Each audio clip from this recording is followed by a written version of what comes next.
Cabinet and Parliament, distinguished guests, I want to thank Eddie for the wonderful work he's done in organizing this great conference, Ambassador Dino, and to all of you of the Indonesian Diaspora Network, thank you so much for having me here today. Terima kasih.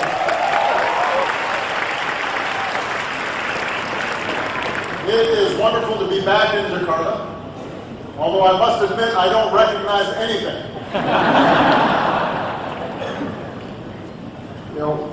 This has obviously been a special trip for me because as a boy I lived just a few miles from here. I went to school just a few blocks from here.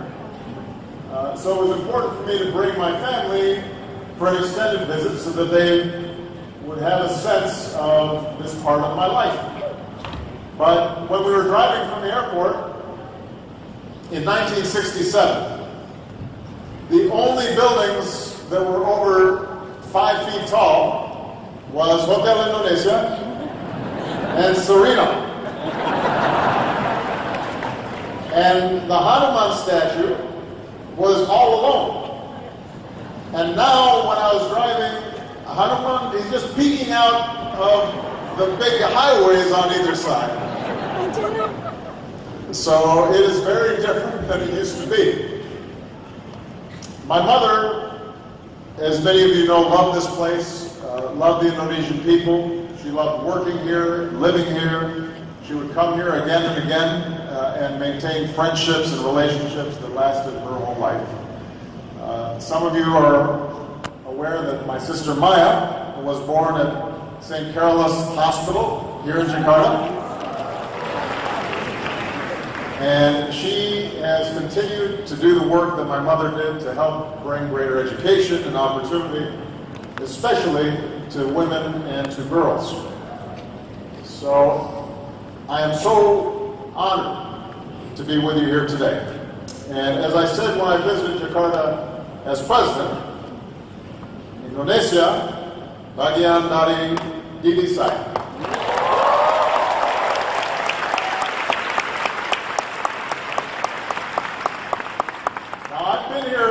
Many different times over the years. As I mentioned, first as a boy who was welcomed by neighbors, played in the streets, the kampong, menteng dalam. As a president who worked to deepen the ties between our two great democracies, and now as a citizen who carries a great fondness for this place. Over the last 8 days, I've had a chance to see beautiful temples and natural treasures, the rich religious diversity that is such an important part of the fabric that holds Indonesia together. We just came from Jakarta, a place where my mother worked, where Maya lived, and we were able to see the amazing wonders of Prambanan, Borobudur, and yes, I have been eating a lot. Everywhere I go, people would yell at me. They go, "Hey, Sate, Obama, Asu, Cafe, nasi goreng, Pak." And so I've been eating a lot. Although I'm still looking for some things that I haven't had a chance, like escendo. I haven't had one. Es kelapa muda. I haven't had those yet, but I still have a day. So this afternoon I'm going to see if I can find some. Yesterday, I also had an opportunity to meet with your president. And when we worked together, I always found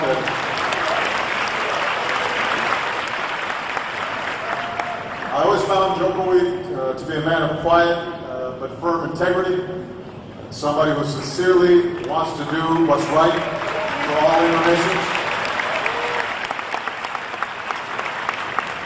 And I was pleased to hear about the work that he continues to prioritize for Indonesia, including infrastructure, economic development, investing in human capital, and providing opportunity for all Indonesians.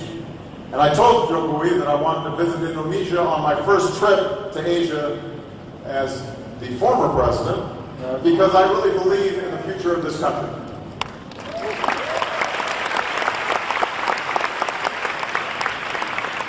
And in particular, I believe the young people of this country and the young people throughout Southeast Asia. And later this afternoon, I'll be meeting with a number of young people to hear directly from them about what their priorities are for the future of Indonesia and of the world. As I begin the work of building my foundation, I want the young people of Indonesia to know that I'm going to be committed to working with you to train and empower and connect the young leaders of Indonesia with each other. And I also want to connect the young leaders of Indonesia to young leaders from other parts of the world. And I'm confident that Indonesia's future will be brighter if it's guided by the hopes and the dreams of its youth, the next generation that's eager to write the next chapter in the story of Indonesian democracy. You know, I emphasize the need to engage young people, and I did this as president, and I will be doing so as the ex-president, because I do believe that young people determine our future.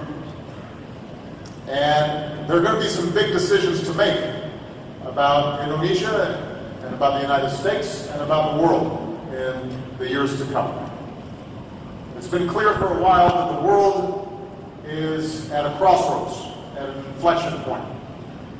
Here in Jakarta, we can see the enormous progress that's made this such a vibrant city.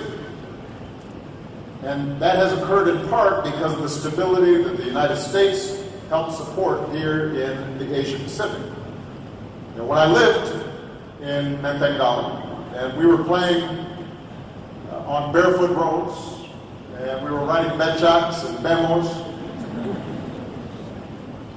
and if the rainy season came, the floods would come up to your waist, and you would have to clean out the floors in your house, and then chase the chickens because they had gone someplace else. You know, today, Jakarta is a thriving center of commerce and marked by highways and high rises. So much has changed, so much progress has been made. And back then, Indonesia was a country where the majority of people had to survive on just a few dollars a day, a few rupiahs a day. The rest of the world seemed like a very distant place. But today, Indonesia has one of the largest economies on earth. And young people spend as much time on Facebook as I used to spend trying to catch dragonflies or fighting kites. Now, to acknowledge this extraordinary progress in lifting people out of poverty, to help people live healthier lives, in connecting Indonesia to the wider world, in raising standards of living. That does not mean that we don't still have a lot of work to do. It should give us hope that we can continue to make progress. But we also have to acknowledge that globalization and technology have also created problems. They've created shifts in the foundations of societies, in communities, in families, in politics, both in developed countries and in developing countries. So the challenges of our times, whether it's economic inequality, changing climate, terrorism, mass migration, these are real challenges and we're going to have to confront them together.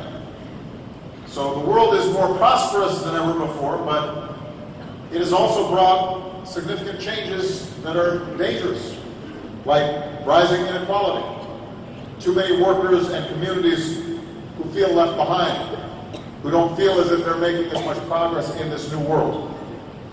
They're worried not just about themselves, but whether their children will be able to survive in this new global, technologically driven economy. The world is by many measures less violent than it's ever been before, but we still see around the world violence, old hatreds, old divisions, sometimes new conflicts. The world is more connected than ever before, but even